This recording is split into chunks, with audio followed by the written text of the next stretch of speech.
Me doktorin Ahmet Avdullahu, internist nefrolog, do diskutojmë më tepër për problemet për shëndetin e veshkave në përgjithësi, rëndësinë, simptomat dhe sëmundjet më të shpeshta dhe trajtimin që mund ta marrim edhe në qendrën klinike universitare apo në përgjithësi në Kosovë. Doktor, mirëmëngjesi, mirë se na erdhët. Mirëmëngjesi, mirë se gjetëm. Është kënaqësi që ju kemi këtu. Flasim pak për ditën botërore të veshkave, çu shpërshënohet kjo ditë, edhe pastaj kalojmë atë. Dita botërore e veshkës zakonisht organizohet në muajin mars, konkretisht në javën e 2 të muajit të mars, ditën e 8. Kjo ditë organizohet në mbar botën, do të thotë në çdo vend të botës kjo ditë organizohet me qëllim të ndërgjegjësimit, vëdësimit të popullatës mbi shëndetin e veshkëve, si edhe për parandalimin e sëmundjeve që dëmtojnë veshkën. Veshka është një organ shumë rëndësi, është një organ i sofistikuar, kështu themi, për shkak se qëllimi kryesor i veshkës është për me lunë rolin e filtrimit, pastaj lunë rolin e eliminimit të materieve të dëmshme, po ashtu edhe lunë një rol të rëndësishëm, konkretisht rol hormonal, ku në veshkë prodhohet hormoni i quajtur eritropoetin, i cili ndihmon shumë në krijimin ose prodhimin e qelizave të kuqe të gjakut. Prandaj veshka si organ jetik është kyç në eliminimin e materieve toksike, pastaj në eliminimin e mbetjeve, si edhe në si të them, do të thotë në ndërtimin e funksionit komplet të organizmit, për shkak se një çrregullim funksionit të veshkës na jep çrregullimin në nivel të statusit azobazik që e quajmë, ose na jep çrregullimin të elektrolitëve, ku të gjithë elektrolitët janë prezent, siç është natriumi, kaliumi, kalciumi, fosfori në të gjitha qelizat e organizmit, prandaj kjo është që veshka do të thotë i rregullon në mënyrë perfekte. Shkaktarët më të shpeshtë të dëmtimit të veshkëve janë diabeti, hipertensioni, sëmundjet infeksionet e veshkëve, pastaj sëmundjet policistike, sëmundjet glomerulare dhe shumë sëmundje të tjera. Zakonisht mendohet se shkaktari kryesor i dëmtimit të veshkëve është sëmundja e sheqerit, pikërisht të ata të cilët nuk e menaxhojnë sheqerin në një formë apo formën tjetër. Dëmtimi kryesisht është në nivel të enëve të gjakut, në nivel të glomeruleve, ku ne e quajmë si dëmtim ose nefropati diabetike, dhe kjo është një dëmtim që pacientin e dërgon drejt insuficiencës renale. Po ashtu, shkaktar tjetër i dëmtimit të veshkëve është një hipertensioni apo tensioni i lartë i gjakut, që nuk menaxhohet si duhet nga pacientët, ose për shkak neglizhimit të terapisë, ose për shkak se mos terapisë adekuate, atëherë kjo ndikon që të dëmtohen enët e gjakut, konkretisht enët e gjakut në nivel të glomeruleve dhe të jepni nefropati hipertenzive, që ky tension pasandej është me vështirësi të mjekohet nga ana edhe ana e doktorit, po ashtu edhe nga vetë pacienti. Do të thotë shkaktarët e tjerë që janë në dëmtimin e veshkës, i përmendëm pak më lart, është edhe infeksionet që janë infeksionet të përsëritura, infeksionet të cilat nuk mjekohen apo nuk trajtohen si duhet, ku me kalimin e kohës një infeksion i cili prolongohet, kalon në pjellën e frit, e pjellën e fritit bën pjesë në grupin e tretë të dëmtimit të veshkëve. Prandaj është me rëndësi shumë që trajtimet duhet të bëhet në mënyrë adekuate nga nefrologu. Prandaj është me rëndësi që nefrologët i kushtohet vëmendje, i kushtohet rëndësi, se në të kaluarën do të thotë që çdo herë dëmtimet e veshkës janë orientuar nga urologu, prandaj tash e tutje duhet të vëdësohet popullata, duhet që të orientohemi nga nefrologu. Kjo është arsyeja. Do të thotë kontrollat para duhet edhe t'i bëjmë atë, pastaj nëse ka diçka tjetër, drejtohemi edhe më tej. Po, zakonisht kur është në pyetje do të dëmtimi i veshkës, duhet të orientohemi te nefrologu. Siç thamë më lart, do të thotë i përmendëm, i cekëm, po ashtu kemi sëmundje të tjera që dëmtojnë veshkën, sëmundjet policistike, që janë sëmundje të lindura, këto janë sëmundje që prekin veshkën, këto sëmundje janë që manifestohen me dhimbje mesi, manifestohen me probleme me hipertension, prandaj duhet të trajtohet nga ana e nefrologut. Pastaj sëmundjet tjera si sëmundjet glomerulare ose sëmundjet autoimune. Po ashtu këto janë sëmundje që janë shumë të rëndësishme që ne duhet fillimisht të kërkohen analiza shtesë, ekzamime shtesë në mënyrë që të vihet në përfundim se për çka bëhet fjalë, cilat janë ato sëmundje që e dëmtojnë veshkën në nivel të glomeruleve. Cilat janë simptomat e para që shfaqen edhe na tregojnë që diçka nuk po shkon si duhet? Po zakonisht simptomat e para që shfaqen te pacientët është urinimi i shpeshtë ose urinimi i rrallë. Pasandej kemi si simptome të tjera, për shembull, te pacientët kemi shfaqjen e edemave të këmbëve, edema që shfaqen në regionin e fytyrës, në këmbë, në ekstremitetet të tepërme. Kjo shkaktohet për shkak grumbullimit të tepërt të lëngjeve, pastaj shkaktarët e tjerë ose simptomat të tjerë kemi edhe kur shfaqet një urinim i shpesht, një urinim me erë, një urinim që ka një urin që ka ngjyrë të errët apo ngjyrë të kuqe, pastaj kemi një urin që quhet hematori ose quhet hematori për shkak pranisë ose të një infeksioni ose pranisë të një konkrementi në veshk ose do një neoplazi ose formacioni tumoral që na jep këto ndryshime. Po ashtu pacientët që japin simptome të tilla janë edhe urinimi i shpeshtë i natës, sidomos natën kur urinojnë shpesh, atëherë ne duhet të fokusohemi pikërisht aty se pikërisht fillojnë aty dëmtimi i veshkës dhe duhet të hulumtohet. Sa ka njohuri njerëzit e tjerë sa i përket shëndetit edhe rëndësisë së veshkave?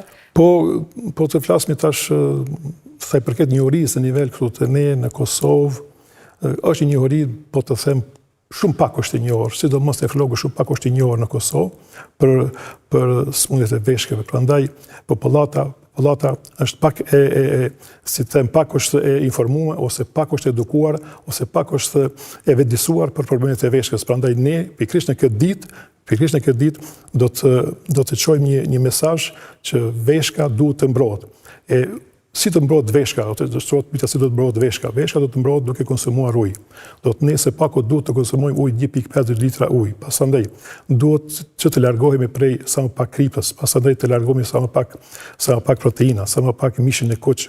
Po ashtu është shumë e rëndësishme edhe konsumimi i disa perime ose konsumimi i disa pemëve, pikërisht bananet ose trangujt ose këto rrisin kaliumin të problemet që janë me veshk. Pasandaj të kemi kujdes në konsumimin e pijeve, si që janë pijet e gazuara, pastaj ushqimet fast foodit që përmbajnë shumë kalcium, përmbajnë shumë fosfor, që për një veshk të dëmtuar kjo është fatale për veshkën. Do të thotë kjo është arsyeja që ne duhet të vëdësohemi edhe për nga ushqyerja, se çka do të ushqehemi, edhe si do të ushqehemi, që është shumë rëndësishme. E cilat janë ato raste që shkojnë apo duhet të trajtohen apo të bëhet dializë? Po, kur është fjala e dializës, do të thotë ne këtu menjëherë e dim që pacienti ka një stad terminal të dëmtimit të veshkës, ose kur janë disa parametra ose janë disa kushte për mu kyç pacientin në dializë ose me zëvendësu, si quhet terapia zëvendësuese renale. Do të raste të tilla kur pacienti ka një hiperkalemi, që është një urgjencë do të për dializë. Pastaj kemi kur një shfaqje një acidozë metabolike, gjithashtu është urgjencë për dializë. Pastaj kemi raste kur pacienti ka edem mushkërore, edem mushkërore kur kemi grumbullimin e lëngjeve, do të në mushkëri, që edhe kjo është indikacion patjetër të vendoset indikacion për dializë. Po ashtu raste tjera kemi një anuri ose urinim i pakët për 24 orë, dikun pacienti mund të urinon vetëm 100 litra urin, edhe kjo është indikacion për dializë. Prandaj, nëse është dëmtimi kronik i veshkës, atëherë pacienti duhet i nënshtrohet seancave të hemodializës, kurse kur është fjala për një insuficiencë akute e veshkës, do të thotë një dëmtim akut ose një dëmtim do të thotë i menjëhershëm i veshkës, atëherë ka mundësi që pacienti për shkak hiperkalemisë ose për shkak acidozës metabolike ose për shkak problemeve të tjera të kyçet në dializë, mirë po me disa seanca ose 3-4 seanca do të del prej dializës edhe veshka fillon të rikuperohet, do të veshka fillon të rimarr veten. Do të këto janë dallimet që në mes dëmtimeve të menjëhershme të veshkës dhe dëmtimeve kronike të veshkës. Doktor, pyetjet vetëse kam fillu me ardhë në Viber, unë po lexoj një e cila po ashtu lidhet edhe me dializën. Thotë jam pacient në dializë, po shpesh po më infektohet vendi ku po e bëj dializën, si ta parandaloj? Po, parandalimi kryesor në këtë rast është niveli higjienës, do thotë. Niveli higjienës është shumë rëndësishëm, do thotë aty ku fillon të mbahet, ku punktohet, se pacienti në fjalë që po bisedon dializën ndoshta e bën ose përmes katetit qendror venoz ose e bën përmes fistulës. Nëse është një pacient, tash nuk po e di, nëse është një pacient kronik, atëherë vendi ku bëhet dializa është fistula. Prandaj aty ku është fistula duhet të mirëmbahet higjiena. Ajo do të thotë është element kryesor për mos marrë të infeksioni i vendit të punktimit. Është një tjetër thotë përshëndetje për doktorin, kam lodhje pas secilës dializë, a është normale? Po, kjo është normale. Pas secilës dializë është normale, do të pacienti që është në dializë, pas çdo dializë është i lodhur për shkak se në raste të tilla na bjen shtypja ose tensioni arterial, pra atë ka mundësi të bie edhe niveli i sheqerit në gjak, edhe këto janë ato simptome që kemi disbalancim të elektrolitëve, këto janë ato që pacientin e bojnë të ndihet i lodhur. Sot përshëndetje për doktorin, në studio urina ime ka ngjyrë të errët dhe ndjej dhimbje kur urinoj. A ka të bëjë me veshka kjo? Po, kjo ka të bëjë në bazë të pyetjes që ka bërë pacienti ose individi në fjalë, atëherë është një infekcion urinar, mendoj unë, që për me ekzaminu këtë duhet patjetër të shkojë te mjeku, te nefrolog ose diku te mjeku i përgjithshëm, të kërkohet një ekzaminim konkretisht një urinekulturë. Një urinekulturë ta bëjnë, pasandaj me këtë urinekulturë ne e dimë se a kemi të bëjmë me infekcion apo jo. Nëse është infekcion, atë në bazë të antibiogramit do të vendoset terapia më adekuate, se cili antibiotik duhet të jepet që ka më pak efekt anësore, po që ka efekt në trajtimin e infekcionit.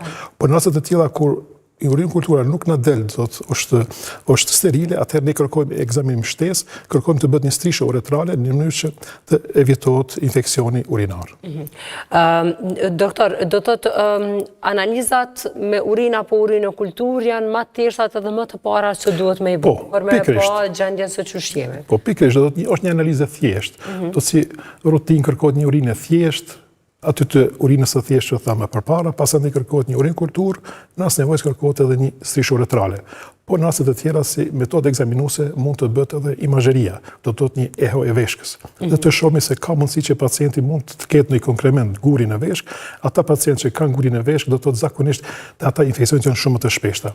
Prandaj duhet të bëhet edhe një imazheri, një ultrazë. Arsyeja është kjo, se ndoshta pacienti ose nuk po i them pacient, po individi në fjalë ndoshta nuk konsumon ujë sa duhet, prandaj motoja jonë është që të konsumohet sa më tepër ujë.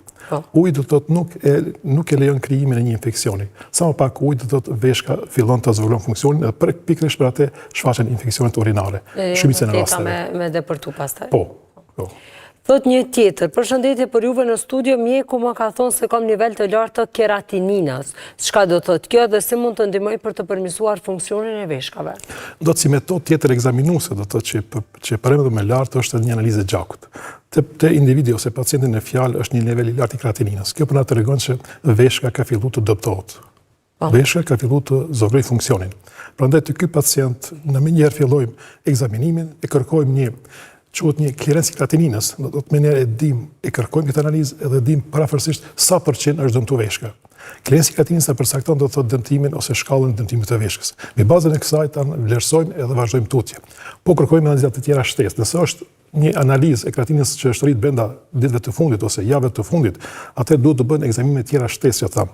Të kërkohet ekzaminime për smundje sistemike, ekzaminime për smundje hematologjike dhe ekzaminime për smundje sekondare. Në mënyrë që kur të eliminojmë të gjitha këto, atëherë në fund, nëse është e nevojshme, duhet të bëhet edhe standard i artë që është biopsia veshkës. E bëjmë biopsinë e veshkës, aty do të thotë e verifikojmë a bëhet fjalë për një glëmër reflit, a bëhet fjalë për një smundje tjetër autoimune. Edhe me këtë sqarohet dhe i fillohet protokolli. A ka edhe smundje malinje? Ka smundje sekondare që përmendëm, në smundje sekondare hyn smundjet malinje. Atë ne kërkojmë menjëherë analizat me urgjencë. Janë të shpeshta këtu? Ndodhen, janë të shpeshta, do të që smundjet malinje e çojnë pacientin drejt insufinciencës renale. Po kur e ekzaminojmë edhe e hulumtojmë, e dimë që bëhet fjalë për smundje malinje, atëherë fillon po ashtu protokolli edhe nga ana onkologët, po edhe nga ana jonë që të vijmë në përfundim që pacienti spaku të shpëtohet nga dëmtimi i veshkës. Po vazhdoj edhe me një pyetje tjetër, thotë përshëndetje, kam bakterien Escherichia coli, a i bën dëm veshkës? Escherichia coli është një infekcion bakterial i cili prezanton në 70% të rasteve në rrugët urinare, do të përjardha e Escherichia coli në shumicën e rasteve është prej traktit gastrointestinal. Prandaj është shumë rëndësishme niveli i higjienës. Niveli i higjienës si duhet të pastrohemi, një ana tjetër është edhe niveli se si çfarë mbathje kemi, që është shumë e rëndësishme edhe kjo, pikërisht. Prandaj Escherichia coli duhet të trajtohet urgjentisht, duhet të trajtohet me antibiotik. Po duhet të zgjidhet antibiotiku që thamë më parë që nuk e dëmton veshkën, por që ka efekte shumë të mira në çrënjosjen e infeksionit të Escherichia colit. Çdo herë na thojmë të përdorë terapi 10 deri 14 ditë, pasandaj pauzohet 4-5 ditë edhe fillojmë i thojmë pacientit që të përsërisë edhe një herë urinekulturën në mënyrë që të dimë a kemi çrënjos në tërësi apo jo. Në qoftë se nuk kemi ndonjë simptom apo diçka e tillë ndonjëherë të ka raste, po. A ka raste që duhet ndoshta ne vetë të shkojmë të bëjmë një analizë, shoh një analizë të thjeshtë urina apo urinekulturë, apo një kontroll, një ultrazë të veshkës? Po ka raste kur kemi infeksione, po janë asimptomatik. Do të thotë nuk na japin nuk na japin simptome, do të thotë nuk na japin urinime të shpeshta, nuk jep ndryshim të ngjyrës, nuk kundërmon ndonjë lloj ere që është erë therrse, është erë e rëndë e urinës, ka raste të tilla, por na në raste të tilla kërkojmë një urinokulturë dhe mbas asaj do të thotë, mbas asaj e verifikojmë se a kemi apo s'kemi infeksion. Kështu që antibiotik kisha thonë që nuk duhet të përdor pa bërë asnjëherë urinokulturën ose pa bërë një stishë uretrale. Është shumë e rëndësishme me i gjetë apo me i detektu këto sëmundje edhe më herët? Po shumë e rëndësi se që në fillim e përmendëm një pielonefrit, që ose një infekcion nuk trajtohet si duhet, ose neglizhohet, ose prolongohet, atëherë kalohet në infekcion që quhet pielonefrit. Pielonefriti është do të thotë një dëmtim i veshkave që manifestohet me temperaturë, manifestohet me ethe, po ashtu me dhimbje të mesit, edhe jep ndryshime që dikur do të thotë ndryshimet janë të pakthyeshme të veshkave. Prandaj duhet urgjentisht të trajtohet nga ana nefrologut. Kemi një pyetje tjetër, thotë doktor, kam pasur disa herë dhimbje në zonën e mesit dhe ethe. A mundet me kon kjo një infeksion i veshkave dhe si mund të trajtoj, çka duhet me bo? Po zakonisht dhimbjet se veshët janë organe heshtake, janë organe të qeta, organe që nuk japin dhimbje. Po në raste të tilla ne duhet të bëjmë ekzaminimet edhe një ultrazë spaku, një ultrazë një imazheri, nëse është nevojë edhe CT ose rezonancë, të dimë se a kemi dhimbje prej boshtit korrizor apo është problemi një konkrementi në veshk apo problemi diçka tjetër. Prandaj në raste të tilla duhet ekzaminimi shtesë edhe i analizave laboratorike, po atyre biokimike si edhe imazheria është gjithsesi. Doktor, kur jemi tek ushqimet, po ashtu ato se çka konsumojmë, ju e përmendet që duhet me konsumu shumë ujë. Unë dua të ndalem pastaj pak edhe tek personat të cilët mund të jenë duke agjeruar që gjatë ditës nuk konsumojnë ujë, pastaj tek iftari, por që duhet patjetër me konsumu më tepër, po dua të theksoj edhe disa prej ushqimeve të cilat janë më me rëndësi me i konsumu. Po ushqimet që janë më rëndësi do të konsumohen tek ne do të thotë zakonisht ushqimet më të lehta siç quhet, për shembull të konsumohet patatet, të konsumohen orizi ose të konsumohen ushqime që nuk janë ushqime të skarës, ato dëmtojnë shëndetin, dëmtojnë veshkën. Do të si thamë më përpara, fast food do të përbajnë shumë kalcium, përbajnë shumë fosfor, që këto do të e dëmtojnë veshkën. Prandaj duhet me pas kujdes, sidomos ushqimet e skarës, të kemi kujdes. Po ushqimet që duhet të konsumohen gjatë periudhës, që thatë ndoshta gjatë periudhës së agjerimit, edhe në rastet që cekët, duhet të kemi kujdes se veshkët e cila mbetet pa ujë, veshkët që mbetet pa ujë fillon të dëmtohet. Tash po flasket për keqardhje, po duhet të konsumohet sa më tepër ujë. Po uji kur konsumohet të dimë çfarë ambienti po jetojmë ne, kemi ambientin e nxehtë apo është temperatura të larta, që në raste të tilla duhet të rritet edhe niveli i konsumimit të ujit. Duhet të rritet patjetër. Po, patjetër, ose nëse kemi sezona verës zakonisht temperaturat janë shumë më të larta, atëherë duhet të kërkohet më tepër ujë në mënyrë që veshka dhe organizmi të rehidrohet ose të hidratohet. Për atë është shumë rëndësi.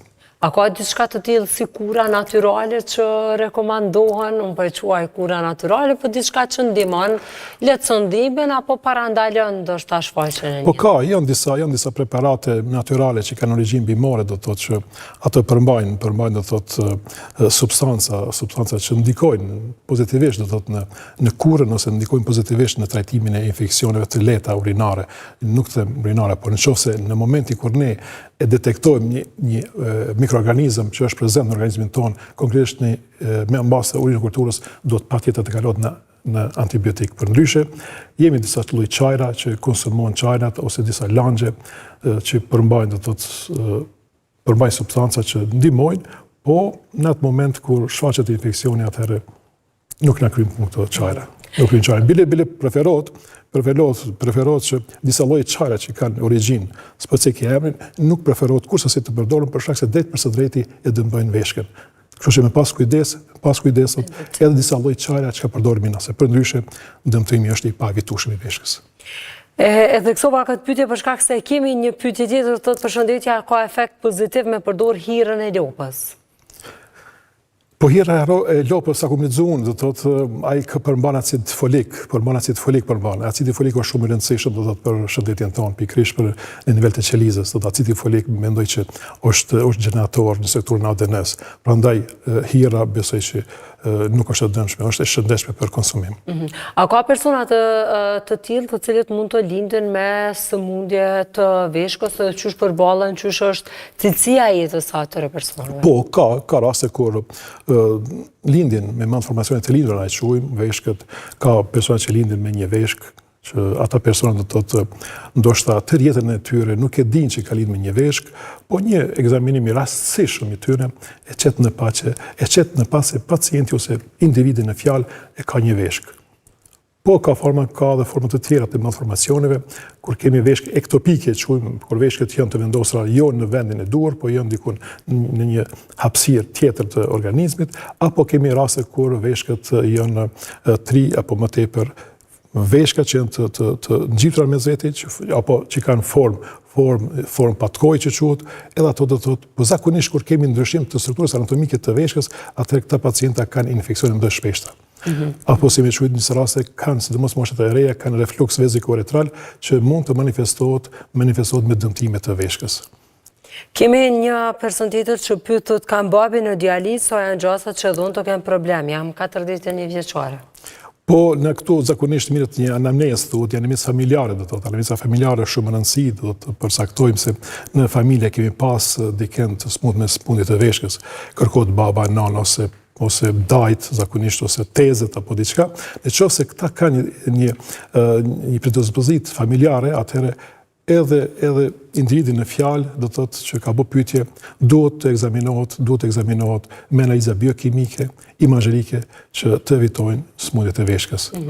Doktor, po ata të cilët përballen me gurët në veshka, a është çështje e cilën e trajton nefrologu apo pastaj do të kalim tek urologu? Jo, këtu ku kemi praninë, ne kur e verifikojmë që kemi të bëjmë me gurë në veshkë, atëherë menjëherë e orientojmë pacientin te urologu. Do trajtimi i gurëve trajtohet kryekëput prej anës së urologut. Kurse problemet e veshkëve, dëmtimet e veshkëve trajtohet kryekëput nga nefrologu, kështu që nuk do të në asnjë formë të anashkalohet. Bile edhe në shtetet perindimore, ku përmendën përpos gurë, po të dalim tash pak larg, hipertensioni arterial që është shkaktar kryesor i dëmtimit të veshkës, do të është në bashkëpunim me kardiologun që të trajtohet hipertensioni. Se hipertensioni arterial tash për tash kudo në botë trajtohet nga ana nefrologut. Do të atë kur ka problemi në trajtim, atëherë kërkon analiza shtesë që kërkon prej nefrologut, në mënyrë që të evitojmë shkaktarin e hipertensionit arterial. A ka sëmundje të tjera cilat mund të shkaktojë dëmtimi i veshkave apo mos funksionimi i mirë i veshkës, mund të edhe ndonjë organ tjetër? Po zakonisht kur kemi dëmtimin e veshkave, do të thuhet mbas literaturës, thuhet se 50% të atyre që kanë dëmtime të veshkës kanë diku afërsisht 50% dëmtime të zemrës. Ose kundërta.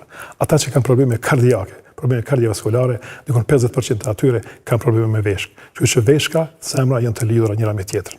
Kështu që nuk mund të ndajnë njëra nga tjetra. Jo është lidhshmëri. Do thotë këtu kujdesi dhe stili jetesës patjetër që edhe ka rëndësi, pastaj kujdesi edhe për organet të tjera. Patjetër, stili i jetesës është shumë rëndësi, do thotë.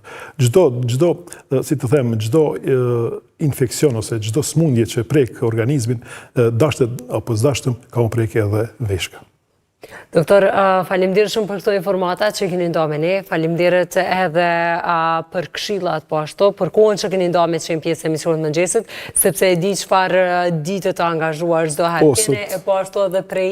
Sot kemë angazhime tutje edhe në shesh veç një pjesë e stafit janë atje, do thotë ku kanë dalë atje dhe bëjnë matin e tensionit, bëjnë matin e sheqerit, pastaj në orës 12 kemi ligjërata do të në telemjekësi, ku janë autor nga vendet e jashtë në kanal që këtë ditë botërore ta festojmë dhe ta organizojmë së bashku si një ditë e cila shumë rëndësi për vetësimin e popullatës. Uroj që të ngritet vetdia pikërisht edhe në këtë ditë dhe ndërsa informata të tilla të shtohen edhe në ditë të tjera, jo vetëm në datat. Faleminderit për juve, për Gracie për neve është, kështu që edhe ju keni na ndihmoni, edhe jeni të na ndihmu në vetësimin e popullatës rreth smundjeve të veshkës dhe shëndetit të veshkëve. Faleminderit shumë.